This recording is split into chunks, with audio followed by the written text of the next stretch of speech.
Sabe uma coisa que a gente faz sem nem pensar? Reconhecer um número escrito à mão. Parece super simples, né? Mas ensinar uma máquina a fazer exatamente isso, bom, aí a história é outra. É um dos desafios mais fascinantes da inteligência artificial. Porque vamos combinar, como é que um computador que só entende zeros e uns aprende a ler? É o que vamos desvendar agora.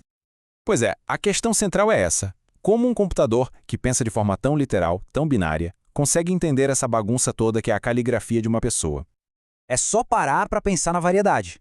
Olhem só as 1001 maneiras de escrever um 2 ou um 8. Para o nosso cérebro, é moleza reconhecer o padrão.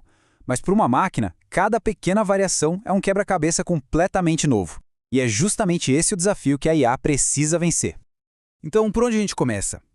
A resposta não é tentar programar regras para cada tipo de traço. Não. A solução é bem mais elegante. A máquina aprende vendo exemplos. E para a máquina aprender, a gente precisa de duas coisas essenciais. Primeiro, a instância, que nada mais é do que a imagem do número. E segundo, o rótulo, que é a resposta certa. Basicamente, a gente dá para a máquina o problema e a solução, um do lado do outro. Esse método todo tem um nome bem fácil de entender. É quase como se a máquina tivesse um professor ali, guiando o aprendizado dela. O processo funciona como se fosse com flashcards, aqueles cartões de estudo. A gente mostra uma imagem, a máquina tenta adivinhar e a gente corrige. A cada acerto, a cada erro, ela vai ajustando as conexões internas dela, o raciocínio, sabe? E isso se repete milhares de vezes até ela começar a acertar sozinha, de forma consistente.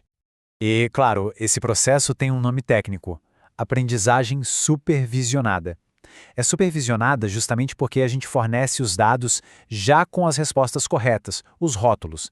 Esses dados rotulados é que funcionam como o supervisor, ou professor, que guia o aprendizado do algoritmo. Beleza? Agora que a gente já entendeu a teoria, vamos dar uma olhada em como isso funciona na prática, passo a passo. O primeiro passo é o material de estudo.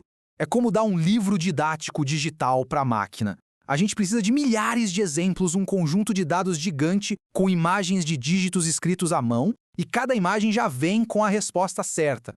E é exatamente isso que a máquina vê. Imagens bem simples, de baixa resolução, só 8 por 8 pixels, mas já é o suficiente para começar. Temos aqui um 0, 1, 2 e 3, o pontapé inicial do treinamento. Só que o computador não vê uma imagem como a gente. Para ele é só uma grade de números. Então, o próximo passo é pegar essa grade de 8 por 8 pixels e achatar, transformar uma única linha com 64 números. É um formato que o algoritmo consegue entender muito mais fácil. Agora vem uma parte que é, olha, importantíssima. Não dá para usar todos os exemplos para treinar a máquina. Seria como dar as respostas da prova final para o aluno. Então, o que a gente faz? Divide os dados. A maior parte vira o guia de estudo para o treinamento e uma parte menor a gente guarda para ser a prova final. Então, de um lado, os dados de treino, que a máquina vai estudar até cansar para aprender os padrões.